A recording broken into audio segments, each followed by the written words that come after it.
Último encontro. Gente, que coisa, né? Passou voando para discutir o nosso livro, então, da vez, certo? Queijos Vermes. E hoje aproveitem para falar o que vocês querem, porque vai acabar, pelo menos agora, né? Vai acabar. E só deixando um recado antes da gente começar, estamos aceitando dicas de livros para discutir no próximo clube. Então, o nosso próximo clube é daqui um mês. Na verdade, é começo de outubro, então não vai dar pelo menos uns 15, 20 dias aí de folga e a gente começa um novo livro. Então, vocês podem ir colocando aqui no chat ou podem enviar para qualquer um de nós aqui da organização que a gente vai anotando. Depois vai fazer uma média, né? Ver qual livro foi mais votado e tal. E é assim que a gente vai decidir o próximo livro, certo? Beleza? Alguém quer dar mais algum recado antes da gente começar? Eu vou falar. Bom, já posso começar também, né? Tudo bem? Sim. Bom Ah, dia, gente. Pode falar.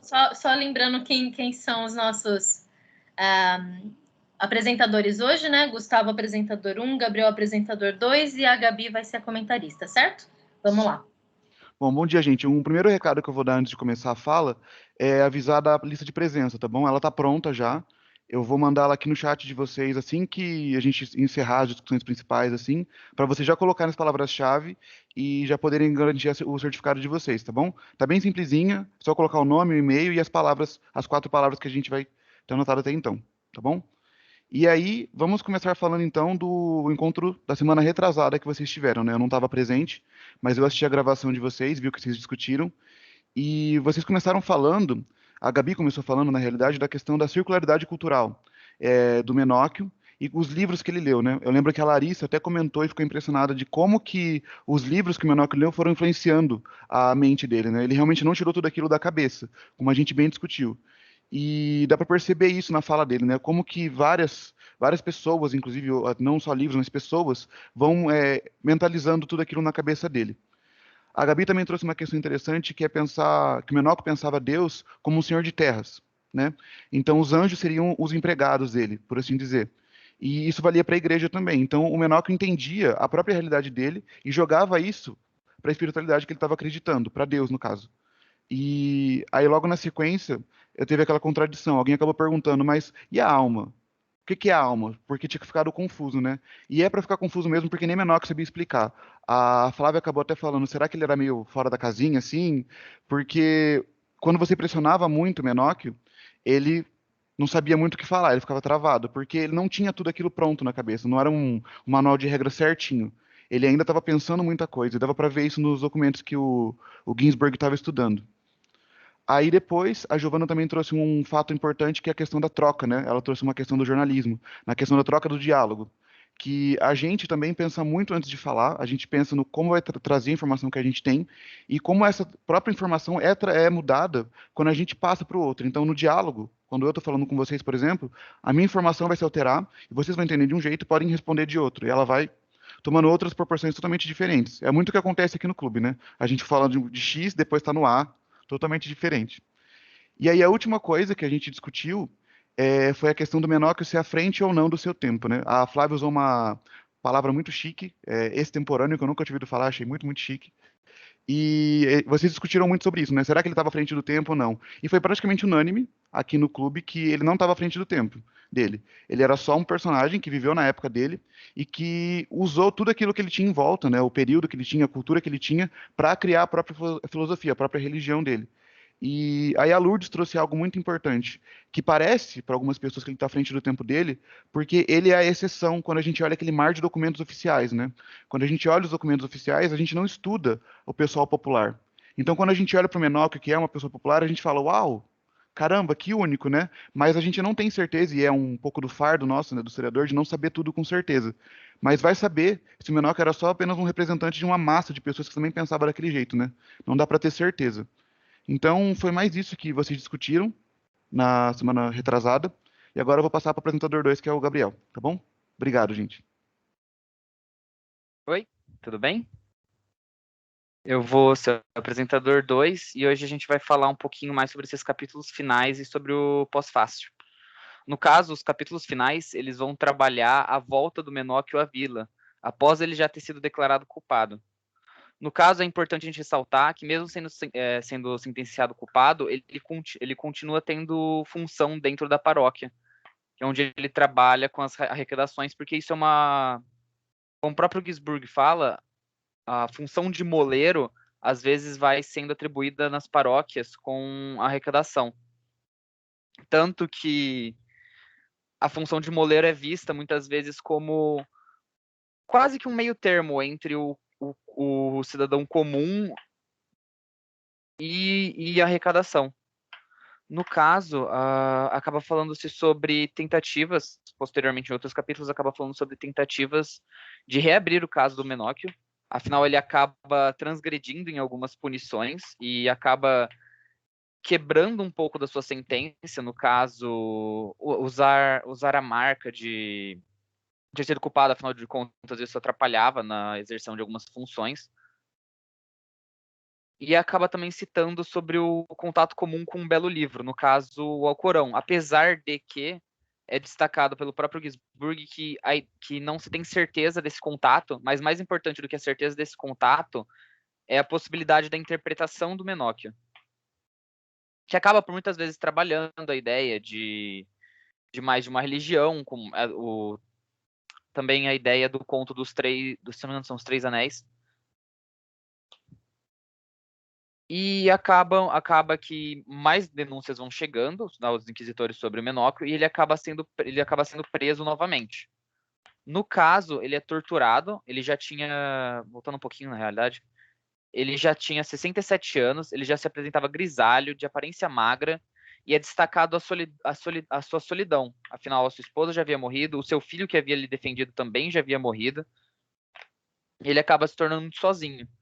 Nisso, ele acaba passando pelo processo inquisitorial pela segunda vez, sendo torturado, busca-se os nomes das pessoas que acabaram conversando com ele, ou tendo discussões com ele, e no final ele acaba dando apenas um nome, e esse nome até é dado na ideia de acabar atrapalhando essa ideia de investigação. E então Menóquio ele acaba por assinar uma carta onde ele se apresenta como culpado. No caso, Menóquio tá velho, tá cansado, ele não tem mais a disposição de ficar refutando, de ficar falando, apesar de que ele ainda se apresenta a si mesmo como um sábio. Ele continua se apresentando e ele também gosta dessa atenção de poder falar. Afinal de contas, uma coisa que é depois falada no pós-fácil é que uma das maiores solidões do Menóquio é não poder discutir, é não poder falar dessas ideias que vêm na cabeça dele, porque afinal de contas isso é uma prisão interna, ele não consegue, ele não pode, ele fica preso com os próprios raciocínios e não consegue falar. Afinal de contas, quando ele fala, ele é declarado culpado, e isso traz até um questionamento sobre a ruína do Menóquio, sobre como os seus pensamentos acabaram trazendo a infelicidade da família dele, no caso a separação. Ele tinha um filho que estava ao lado dele, e no final esse filho morre, então o resto da família acaba se separando dele. E até em contraste com a ideia que a gente vem discutindo em todos os grupos, sobre a ideia de Menóquio ser um homem acima do seu tempo, nos últimos capítulos apresentam-se Sóclio e... eu não sei se eu vou saber falar o nome certinho. Eu tinha anotado... Pigirrino. São dois outros camponeses que acabam tendo ideias, não tão... algumas semelhantes, mas ideias que são contraditórias a ideias da igreja. No caso, Sóclio apresenta suas ideias em uma ideia de utopia, junto com a ideia de opulência material, onde se rompem os paradigmas eclesiais e o Pigirrino, ele é mais próximo do Menóquio, afinal de contas ele também é um moleiro, e traz um outro processo sobre um processo da Inquisição, sobre a visão herética. No caso, o Pigirrino tem um final diferente de Menóquio, ele acaba tendo uma sentença de ficar preso a uma certa localidade, mas ele acaba fugindo, enquanto Menóquio é sentenciado à execução. É importante ressaltar, acho que, se não me engano, os 3 últimos capítulos, no caso, as cartas a Roma, acaba mostrando um pouco do diálogo que o próprio inquisitor do Menóquio estava em dúvida sobre realmente a execução de Menóquio, e acaba que durante essas cartas a igreja acaba por realmente efetivar a ideia de execução, de que ele não poderia ter escapatória. Em seguida, o capítulo sobre cultura camponesa, que a gente falou bastante, na realidade, nos últimos clubes. Eu achei até interessante, porque foi uma coisa que a gente acabou falando, que é a ideia de choque entre a concepção de cultura apenas vinda de cima, apresentando a cultura vindo de baixo e trazendo um diálogo muito interessante sobre a cultura camponesa do período. E, por fim, o Pós-Fácil, que é escrito pelo Renato Janine Ribeiro, que é professor de filosofia e cientista político, além de escritor e colunista brasileiro. Ele também foi ministro da Educação no ano de 2015, se não me engano, entre abril e setembro. E ele foi eleito esse ano como presidente da Sociedade Brasileira para o Progresso da Ciência. É interessante o Pós-Fácil porque o Renato Janine ele acaba articulando muito sobre o sofrimento de Menóquio. Como eu disse antes, sobre essa ideia de que ele tinha uma prisão interna, ele não podia falar sobre as suas ideias, ele não podia discutir, ele não tinha alguém para realmente avançar as suas ideias. E e também sobre a sua ruína familiar, no caso, sobre a morte do seu filho, a morte de sua esposa, as pessoas que estavam próximas dele já não estavam mais ali, então o Menóquio, no seu segundo julgamento, ele já se apresenta uma pessoa cansada, uma pessoa solitária. Então ele tem tanto essa solidão física quanto essa solidão psicológica, onde ele não tem para onde ir. E acaba que nisso ele tem uma perspectiva mais evasiva em questão sobre a Inquisição, e acaba até mesmo renegando algumas de suas ideias perante a Inquisição, não necessariamente sobre ele mesmo, não necessariamente ele renegava as suas ideias. E eu acho que nas ideias principais é isso. Eu não quero também ficar falando muito sobre a cultura camponesa, o choque entre as concepções de cultura e a solidão do Menóquio, porque são temas que a gente já falou e eu acredito que não tem como escapar durante a leitura do Queijos Vermes, e a gente também vai ter que dar uma discutida ainda sobre isso. Então, eu acredito que no mais é isso.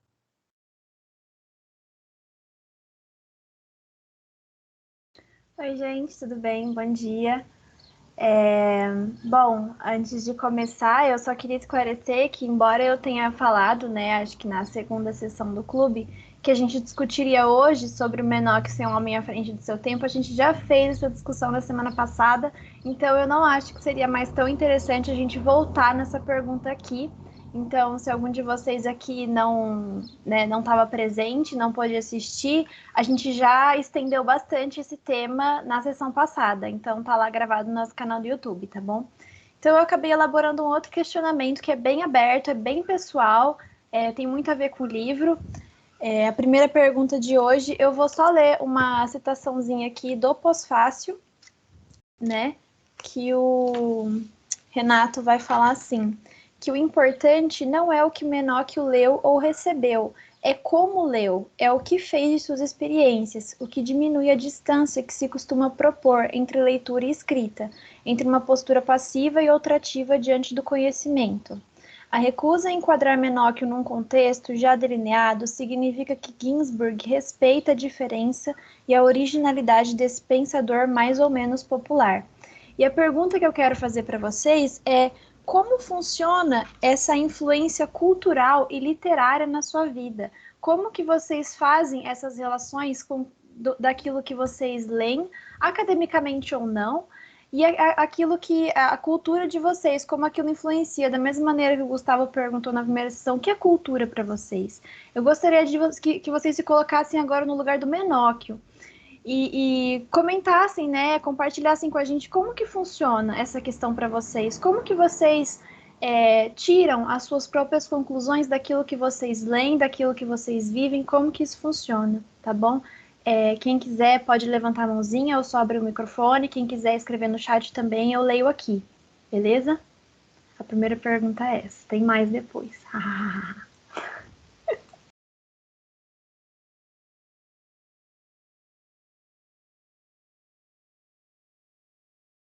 Eu não lembro, gente, se eu eu acho que eu já falei isso em alguns dos nossos encontros, eu não tenho certeza, Mas tem 2 fatos na minha vida que me marcaram muito em relação aos livros. Bom, em primeiro lugar, todo historiador é um viciado em livros, é um viciado em leitura. E quando eu digo viciado é porque, de fato, a gente não consegue se controlar em relação a comprar livro, a obter livro e tal, e a ter, né, a posse do livro pra gente é um negócio muito louco. E aí eu lembro de dois fatores. O primeiro foi quando eu comecei a me viciar nos livros na adolescência. Quando eu tinha uns 13, 14 anos, eu já lia muito. E aí tive um professor de história no primeiro colegial, segundo e terceiro, que me influenciou demais também. E eu comecei a ler muito Dostoiévski. E aí eu comecei a escrever como Dostoiévski. Então, as minhas redações da escola eram influenciadas diretamente por aquilo que eu estava lendo, estava gostando e estava deglutindo de fato. E a segunda coisa é que a gente é o que a gente lê. Não tem como. Não existe separação entre aquilo que eu sou e aquilo que eu consumi de alguma maneira. Então, enquanto os nutricionistas dizem que a gente é o que a gente come, eu digo, a gente é o que a gente lê de fato. Não tem como, a gente é uma composição, uma coxa de retalhos de tudo aquilo que a gente lê ao longo da vida. Isso vai mudando, porque a gente vai mudando, a gente não é o mesmo, nunca. Então, as coisas que eu lia com 14 anos, eu posso até reler hoje, mas eu trilhei outro caminho, né, e vou por outros lugares. Pode ser que aos 50 eu volte a ler as mesmas coisas, mas é isso. Então, assim como o Menóquio era absolutamente influenciado por tudo que ele lia, a gente não tá diferente. Nós somos todos Menóquio nesse sentido, né? Sim, eu também comecei a ler muito novinha, Flávia, mas diferente de você, eu não li Dostoiévski, eu não li Dostoiévski. Dostoiévski. Falei tudo errado, mas vocês entenderam, né? Porque eu li o quê? Eu li Percy Jackson. Comecei a gostar de ler por causa de Percy Jackson. E eu sou uma grande defensora dos livros de ficção infanto-juvenis, porque é eles que introduzem as crianças de hoje nas leituras. Mas parabéns pelo Dodô. Giovana, pode falar. Eu acho essa questão muito legal, porque, assim, na época da escola, eu lia muito mesmo, assim, acho que eu mais lia do que estudava, assim, apesar de que leitura também é uma forma, né, de você aprender outras coisas, mas, assim, questão de matéria mesmo, né? Às vezes eu acabava deixando de lado muitas coisas da escola para ficar lendo. E eu tinha muito essa questão disso me influenciar em gostar de escrever e escrever livros, assim. Nunca foi para frente nada disso, mas virou um hobby, né? Eu lia tanto que eu gostava até de escrever histórias. Mas agora, assim, na faculdade, né, acaba que eu leio um pouco menos do que eu lia antes, eu leio mais coisas para universidade. Isso acaba não influenciando na minha escrita, porque também no jornalismo é uma escrita um pouco mais direta, né? Em alguns momentos não tem como você, às vezes, introduzir muitas coisas que você vai tendo conhecimento, assim, ou personalidade de outros escritores, mas eu percebo uma forma, como uma forma, assim, que muda a forma como eu vejo as coisas e falo das coisas. Depois que eu entrei para o meu grupo de pesquisa, como eu falei, que eu falo sobre cyberpunk, eu comecei a perceber que aí parece que tudo na minha vida virou isso. E eu sempre arrumo um jeito para encaixar isso em qualquer outra matéria que eu tenha na universidade, para falar sobre isso em qualquer assunto. E acaba sendo de uma forma super involuntária. Não é uma coisa que eu penso, nossa, eu vou falar sobre cyberpunk agora. Simplesmente sai. E aí, as matérias que eu tenho, eu começo a perceber coisas desse tema. Então, realmente, acho que influencia muito a gente, o que a gente lê, e aí, a partir disso, a forma com que a gente começa a enxergar o mundo, né? Agora, para mim, a vida é, tipo, a quantos passos estamos do cyberpunk, em que momento isso vai virar uma distopia. Então, a minha experiência é mais essa agora, né? Já virou, né, Giovana? A gente já tá na distopia faz uns 2 anos, né? No mínimo. Exatamente, essa virada de jogo inesperada. Pois é, Gi. Nossa, eu também tenho muito isso. Quando eu estava no ensino fundamental e ensino médio, eu lia muita fantasia. Adorava escrever textos de fantasia. Também tenho livros que nunca saíram do meu computador, já até apaguei porque eu vergonha alheia. Mas na graduação, eu achei muito interessante que a gente só aprende a escrever academicamente lendo academicamente. Você só aprende como escrever um artigo depois que você lê vários artigos. Você vai pegando a estrutura de tanto que você lê. Então eu sei como que é isso. E eu também compartilho com você essa paixão por um tema específico. Eu também tenho meu tema específico, eu toda hora quero encaixar ele em qualquer lugar. Meus amigos que sabem, trabalho, tema, eu falo mulheres, mulheres, oi. É assim. Tô sempre enchendo o saco. Fala, Gu. Não, a Giovana falou dessa questão de escrever. Giovana, eu tinha esquecido disso. Porque, tipo, na época da escola, a gente estudou junto, né? Nós dois, tipo, ela Giovana, ele lia. vai te expor, Eu vou Giovana. te expor, Giovana. Não, porque, tipo, eu Ai, meu lembro Deus. que a Giovana gostava muito de ler Harry Potter nessa época, muito mesmo, era fissurada em Harry Potter. E eu era fissurado em Rangers. Rangers era um livro infanto-juvenil também, de arqueiros, sabe? Medieval, assim. Eu fiquei apaixonado por aquilo ali. Eu li pra caramba também, e eu percebi o quanto que ele influenciava também. Aí eu fui para uns livros mais religiosos, e eu também, eu lembro que, tipo, eu e a gente trocava os textos, assim, tipo, o que ela tava escrevendo e o que eu tava escrevendo. Eu comecei a escrever sobre coisa religiosa também, coisa mágica, assim, sabe? E aí, isso também foi pra graduação. Eu lembro, você lembra, Sam, em Brasil 3, que a gente teve que fazer o Quincas Borba? Em Brasil 3, você lembra que a gente teve que fazer pra aula da Lourdes, inclusive? E aí, eu percebi, tipo, eu tenho um diário pessoal, né? E aí, tipo, eu li o Quincas Borba inteiro, e quando eu fui escrever no meu diário, eu tava parecendo Machado de Assis, assim, escrevendo. Eu li aquilo depois e falei, meu Deus, o que que tá acontecendo? E, tipo, é muito isso. O jeito que a gente lê, o que a gente lê, quer dizer, influencia muito. É muito aquela coisa que as mães falam, tipo, cuidado com as companhias. Os livros viram as nossas companhias também. Tipo, o que a gente tem em volta da gente, que a gente lê em volta, vai totalmente moldar o jeito que a gente vai pensar e escrever. Mas é claro que tem aquela questão de originalidade também, né? A gente vai interpretar a partir da nossa vivência também. Tipo, não vai ser uma coisa passiva, como o Ginsburg até mostrou do Menóquio, né? Então é mais isso que eu queria falar. Obrigado por lembrar, viu? Já tinha esquecido desse momento nosso de escrita. Saudades. Nossa, Gu, é muito gostoso mesmo. Eu faço a mesma coisa. Adoro. Fala, Maria Clara. É só um comentário que, quando eu leio, no livro ele fala muito sobre a cultura oral, né? Faz essa ligação da leitura e da cultura oral. E principalmente quando eu estava lendo esse livro, eu precisava falar para alguém sobre tudo que eu estava lendo. Não só, tipo, por exemplo, nesse tempo que a gente ficou essa semana sem ter reunião, nossa, minha mãe não aguentava. Eu chegava do nada e falava sobre um assunto que ela não tinha noção, mas eu precisava. Por exemplo, na parte do que ele fala sobre tolerância religiosa, naquele período, eu precisava dar uma aula para alguém para poder entrar nesse contexto, para poder falar. Eu precisava, tipo, eu acho muito legal isso, porque a leitura faz com que a gente queira falar aquilo, principalmente porque ele fala no livro, tem palavras à nossa disposição. Eu tenho muita dificuldade a expressar da maneira que eu quero me expressar. Agora na faculdade estou treinando mais isso. Mas quando eu leio e eu vejo que ele coloca certinho as palavras do que eu não conseguia me expressar, eu quero dizer isso e quero relacionar, sabe? A gente tem o nosso conhecimento prévio, que faz essa junção com o que a gente está lendo, que eu acho muito legal. Né?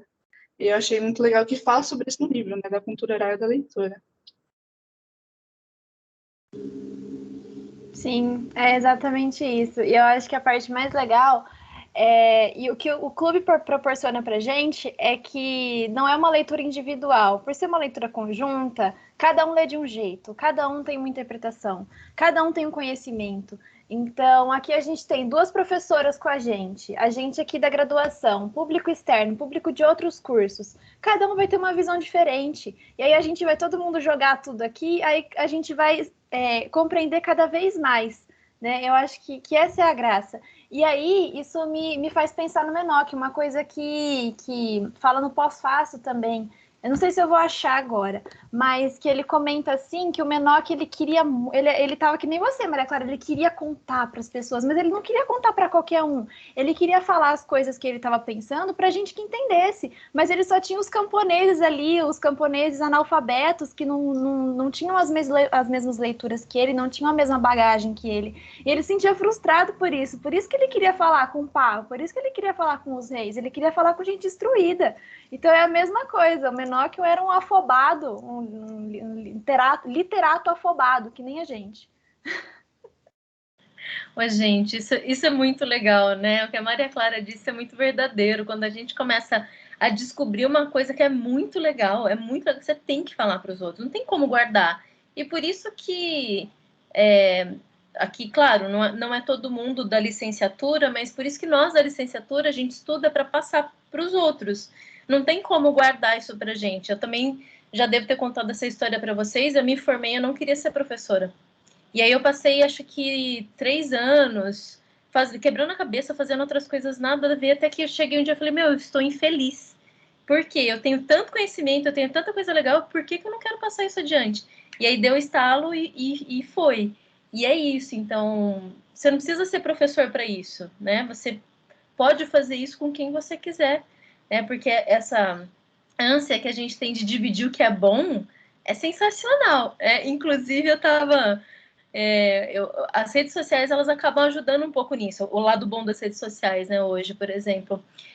Uma pessoa que eu não conheço me procurou no Instagram e começou a perguntar sobre meu tema de doutorado e tal, e falou, olha, eu não tenho ninguém para conversar sobre isso, conversa comigo, por favor. É isso, né? Você tem um negócio legal, você quer conversar com alguém que vai te dar um retorno legal também, que era exatamente o que o Menoch estava fazendo, no fim das contas, né? Gu. Ah, não, vocês falando disso, eu lembrei também, acho que foi. Eu não sei qual dos encontros que foi, acho que foi o segundo. Que a gente falou daquele conto dos Três Anéis. Eu li aquilo, eu fiquei tipo, meu Deus, eu preciso contar isso pra alguém. Aí eu tava na chácara ainda com a minha mãe. Inclusive, minha mãe que tava em cirurgia hoje, deu tudo certo, tá? Só pra soltar aí, deu tudo bem.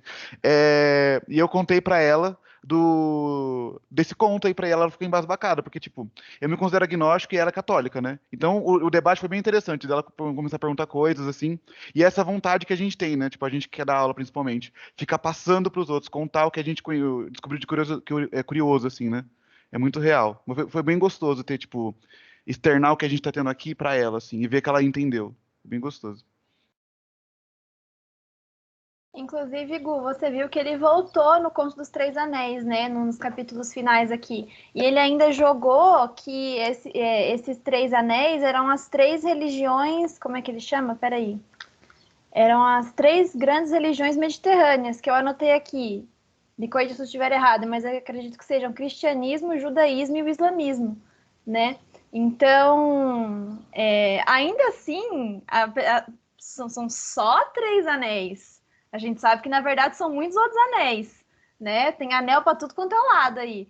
Mas aqui, né, nesse determinado contexto, eram esses três anéis. Eu achei interessante que ele falou desses três anéis várias vezes depois. Eu gostei muito disso. Mas, enfim, se ninguém tiver mais nada para falar, eu vou passar para os próximos questionamentos. Pode ser? Eu elaborei mais 2 perguntas que eu vou jogar as 2 ao mesmo tempo, porque uma é direcionada para os historiadores e outra é direcionada para o público em geral, tá bom? Aí vocês podem responder a que vocês quiserem. Eu queria perguntar para os historiadores qual a sua percepção historiográfica sobre o livro, porque a gente comentou lá no começo, na primeira sessão, que esse livro aqui ele era um livro metodológico também. Então, a primeira vez que eu li ele, eu não percebi essas nuances, assim, o que ele estava querendo ensinar para a gente em questões de historiografia. Mas a segunda leitura, eu já percebi. E eu gosto muito de fazer a releitura dos livros, gente, porque dobra tudo. Tanto de marcação a mais que eu fiz isso aqui, coisas que eu não tinha percebido na primeira vez, é incrível. Mas eu queria perguntar para os historiadores o que vocês entenderam de metodologia, de questão mais historiográfica dentro do livro. O que vocês conseguiram perceber? E para o público em geral, eu queria perguntar como que o livro te fez enxergar a Inquisição na Idade Medieval. Porque a gente discutiu aqui, né, que não é tudo aquilo que a gente aprendeu na escola, que tem outros poréns, tem outros 500. E eu queria saber o que vocês entenderam disso, o que vocês aprenderam dessa leitura, né? O que vocês fixaram mais aqui das nossas discussões, das leituras de vocês, das interpretações de vocês.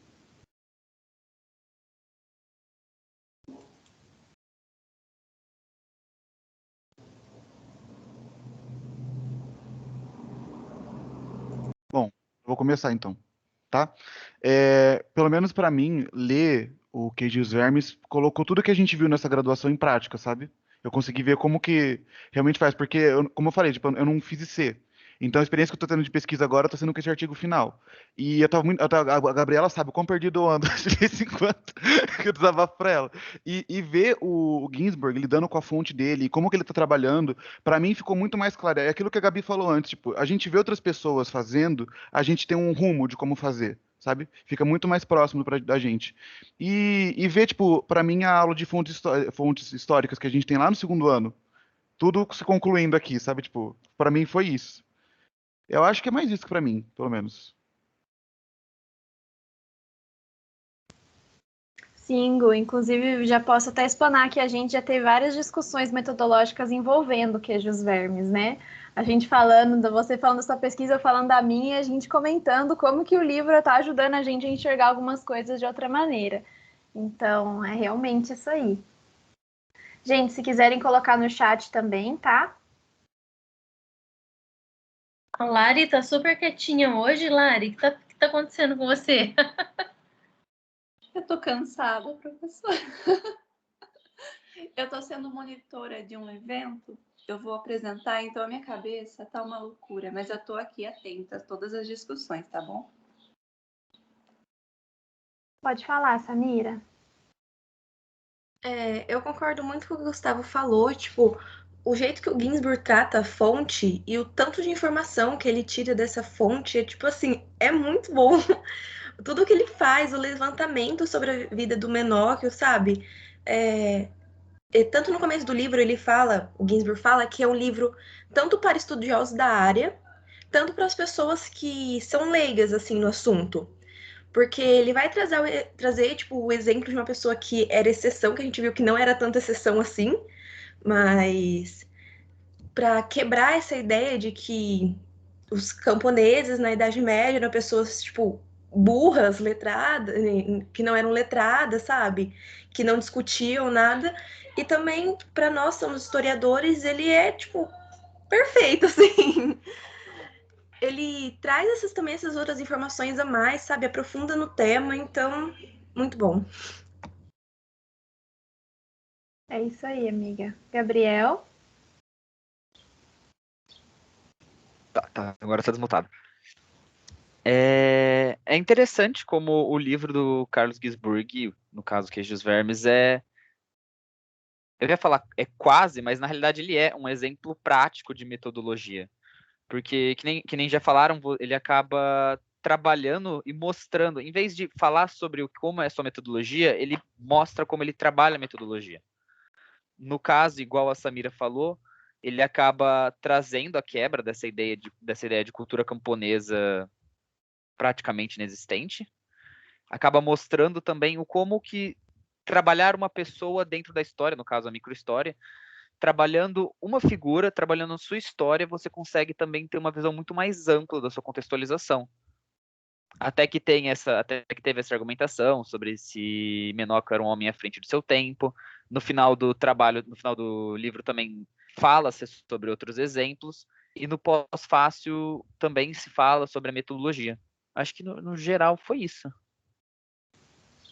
Sim, eu percebi a mesma coisa, Gabriel. Parece que ele vai fazendo uma construção, pisando degrauzinho por degrauzinho, sabe? Primeiro ele vai mostrando quem que é o Menoque, o que ele fez. Aí depois ele vai construindo o torno, né? Ele vai, como se fosse assim, várias camadas que ele vai fazendo ao longo do livro. Eu achei isso muito interessante.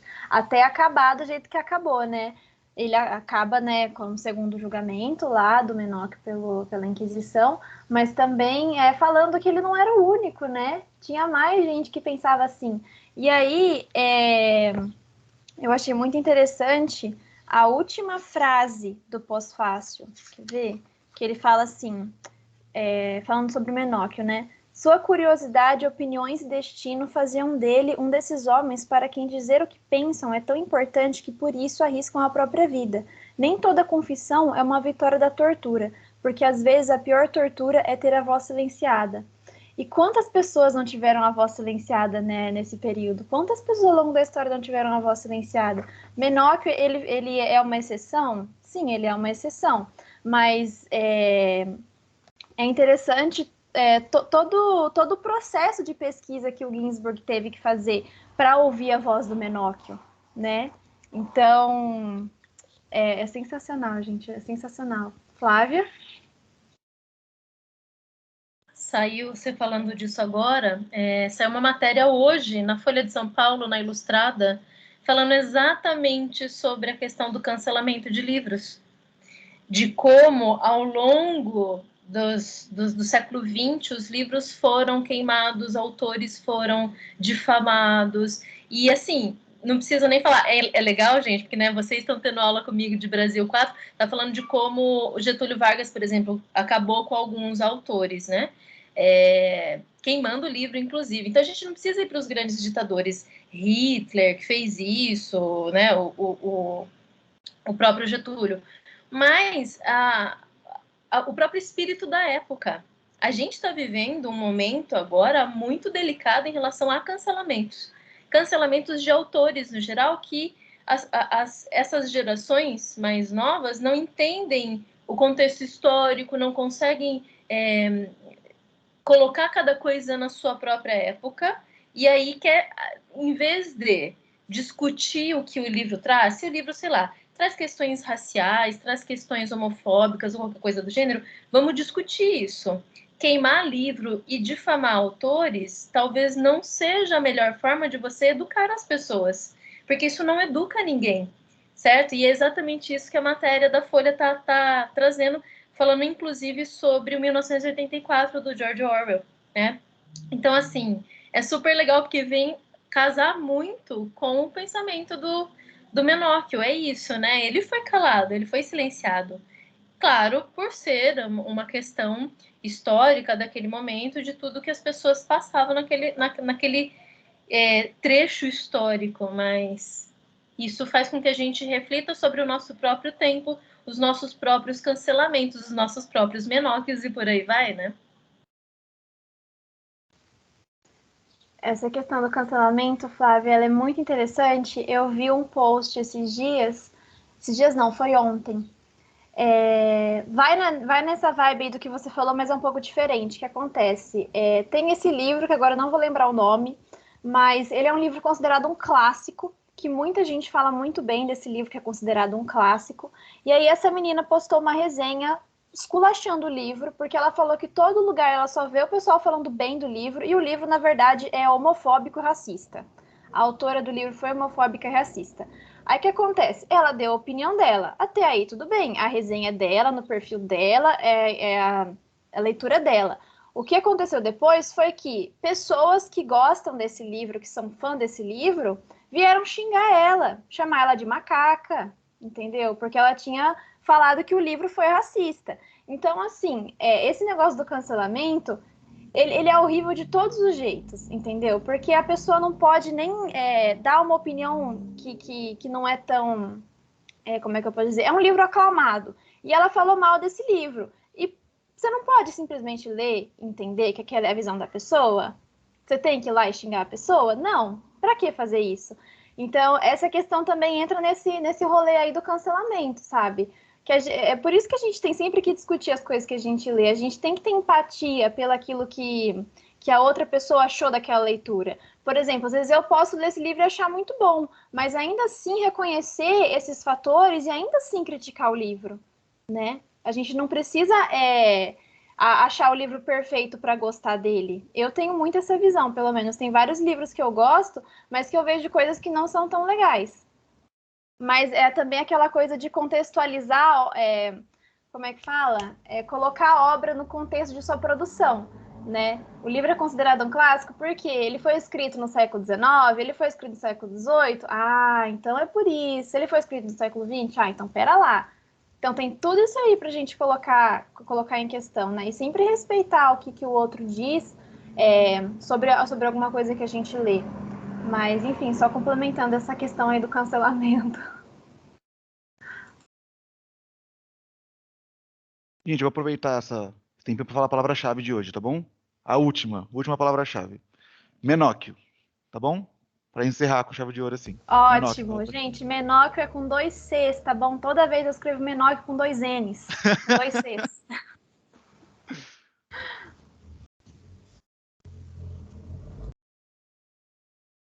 Inclusive, o livro que a Lourdes falou que foi o primeiro, né, dela, que é o E o Vento Levou, o filme é um filme que hoje é mal visto, deseja ser cancelado, passou por várias polêmicas, né? Isso para a gente que trabalha com o pensamento é muito triste, porque é uma tentativa de apagamento histórico, né? Ensinar, compreender e educar são coisas que dão trabalho, né? Então, você jogar tudo fora ou tentar, como fizeram com o Menóquio, né? Assim, tentar excluir a pessoa de todas as maneiras é muito triste. É muito triste passar por isso. Ô, Flávia, esse filme... Desculpa, amiga, só uma pergunta rapidinha. Esse filme não foi o que deu o primeiro Oscar para uma mulher negra? E o Vento Levou? Que era, como é que fala? Atriz... Não é coadjuvante que fala, como é que Atriz fala? coadjuvante foi a primeira isso? negra, sim. Sim. Super importante. Pode falar, Samira. Sobre essa questão do apagamento, é muito triste, e aqui eu vou estar enfiando a minha área de pesquisa no que eu quero falar, porque eu estou estudando no Japão, né? E no Japão a história é considerada história até a era Meiji, a partir daí não é mais considerada história. Então, quando entra assim na questão do Japão nas guerras e tudo mais, há tipo assim um apagamento absurdo de tipo autores, professores. Teve caso de 2 professores que quiseram falar sobre o massacre de Nanquim, eles foram demitidos. Teve um autor que quis falar sobre a invasão da Coreia, as mulheres de conforto, como elas eram chamadas. Ele foi completamente assim excluído da classe acadêmica, sabe? Então, tipo, é muito triste isso. Tanto que agora o Japão tem essa imagem, tipo, Hello Kitty, sabe? Anime, para apagar esse trajeto ultranacionalista que eles tiveram. Então, por mais que se tente apagar, algumas outras pessoas ainda vão falar disso. Então, é uma questão muito complicada. Falar, tipo, apagamento, mas tudo bem, você pode apagar, só que ainda tem gente que vai se lembrar. Você pode tentar apagar, né? Você pode tentar. Vai conseguir? Muito provavelmente não. Uma boa sacada, Samira, isso aí até no nosso livro, né, que a gente está lendo agora. Tentaram apagar a gente como Menóquio, não tentaram? A Inquisição não matou ele? Tentaram apagar, mas ainda assim a gente conseguiu, o Carlo Ginzburg conseguiu resgatar o passado do Menóquio, a história do Menóquio, a partir da história Contraponto, né, Lourdes? Falei certo? Da história Contraponto. Contrapelo. Nossa, eu tô falando errado toda vez. Bem, um dia eu aprendo. Contrapelo, na história Contrapelo. E é isso.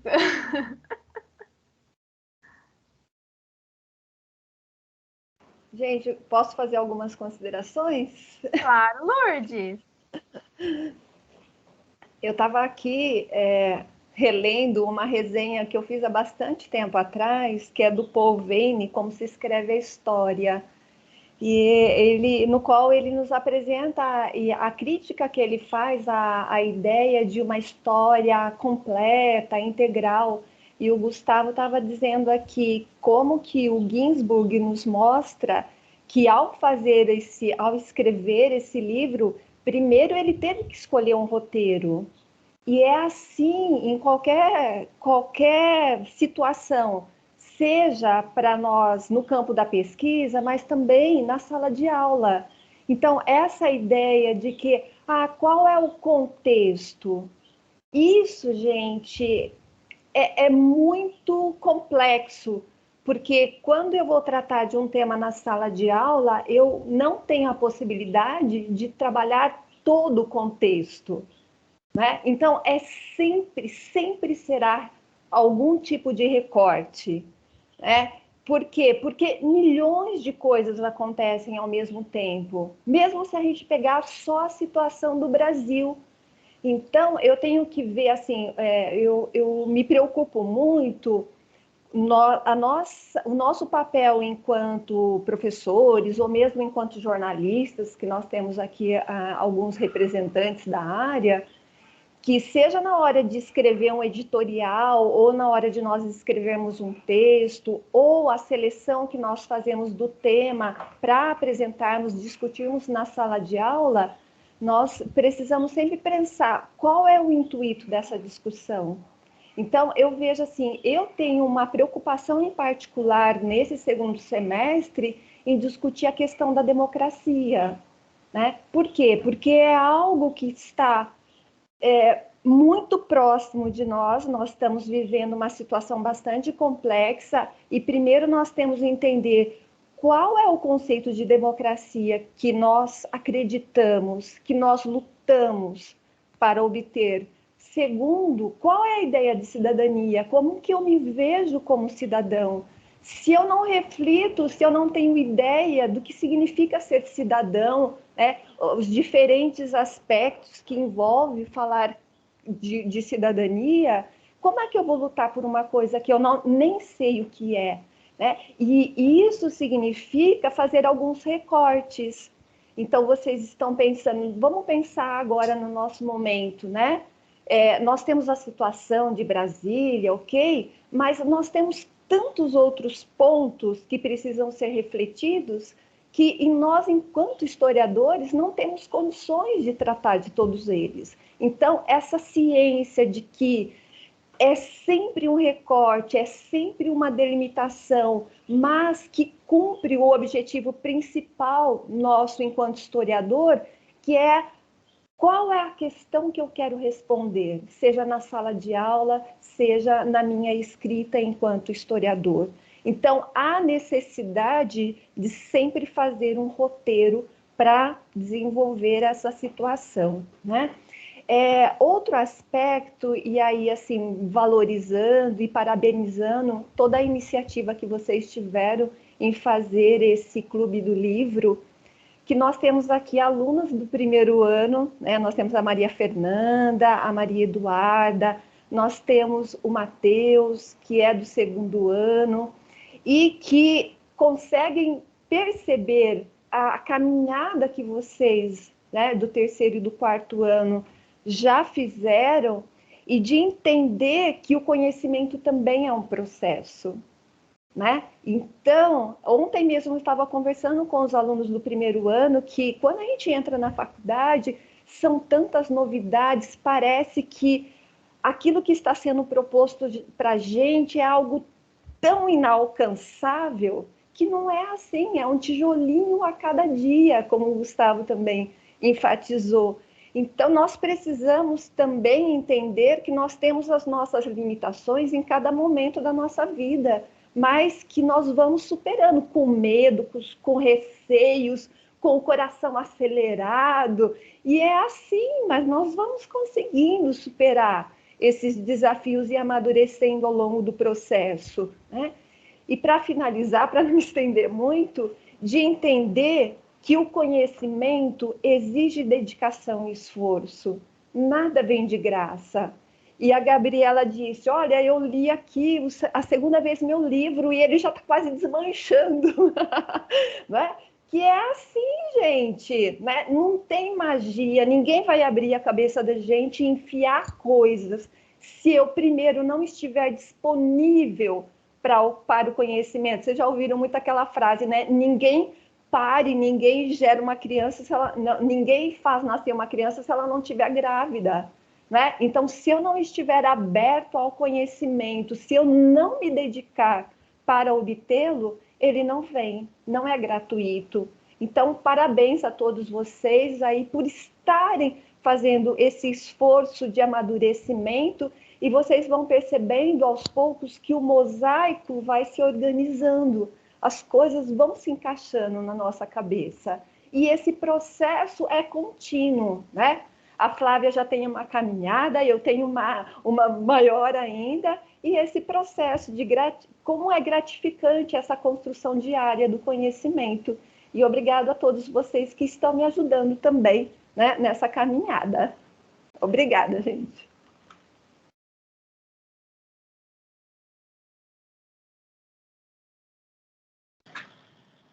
Nossa, Lourdes, que emocionante. Muito obrigada.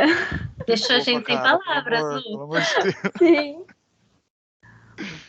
E eu, particularmente, bem pessoalmente, eu enxergo muito isso que você falou na minha vida. Em tudo na minha vida eu enxergo isso. E eu lembro que eu já levei até para terapia. Falei assim, nossa, eu sou tão dedicada aqui nesse 4º ano de faculdade, mas no primeiro ano eu não era assim tão dedicada.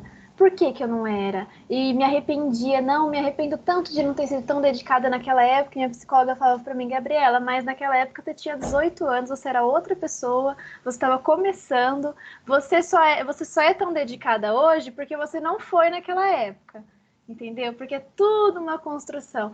E isso é muito difícil de colocar na nossa cabeça. Porque desde o ensino médio exigem muito da gente. Não acho que não dá, nem tem espaço aqui para a gente discutir sobre como que o aluno de ensino médio tem uma pressão imensa sobre ele, né? Mas a gente, exatamente, Gustavo, a gente tem pressa para ter tudo. A gente quer ter conhecimento de doutorando na graduação, entendeu? A gente mesmo se coloca pressão. Então eu sei muito bem como que é isso, e entender isso que a Lourdes falou é crucial. É crucial para a gente não se desgastar. Não se desgastar, porque vem tudo no nosso tempo. E cada pessoa tem um tempo. E aí entra aquela coisa até de comparação, né? Da gente ver o outro e falar assim, nossa, olha, mas aquela pessoa ali, ela faz isso, isso, isso. Mas aquela pessoa tem o tempo dela. A gente tem o nosso, né? Então, muito, muito legal a sua fala, Lourdes. Muito obrigada. Muito bom, gente. Acho que é isso, não é? Então, eu também quero agradecer muito vocês, a todo mundo que participou. Parabéns, em primeiro lugar, por toda a iniciativa, pela vontade, acima de tudo, pelo tempo despendido, certo? E pelo empenho também. E a gente se encontra daqui a um mês, na verdade menos, né? Daqui a uns 20 dias. Vamos continuar às terças de manhã. A gente até pode voltar a votar a hora, não sei, vocês que sabem, se 9 ou se 10, mas a gente vai votar o livro também, pessoal. Então, passem suas dicas de livros para qualquer um de nós, quem pode passar direto para os mediadores, e a gente vai fazer lá o formulário. Esse é o da presença, né, Gô? E a gente vai mandar para vocês, então, o formulário para votar os livros, mas para isso a gente precisa das dicas, ok? Eu já passei a minha dica, espero a de vocês também, certo? Flávia, não esquece da foto. Vai, gente, abre a câmera. Nosso print final. A última fotinha. Muito Quem bem. puder ligar, gente, por favor, para aparecer todo mundo. Bem legal. A gente sempre tem uma matéria depois, né, sobre o nosso curso. Peraí. Olha a Giovana, que linda, cara, pelo amor de Deus. Eu vou parar de gravar, só um minutinho.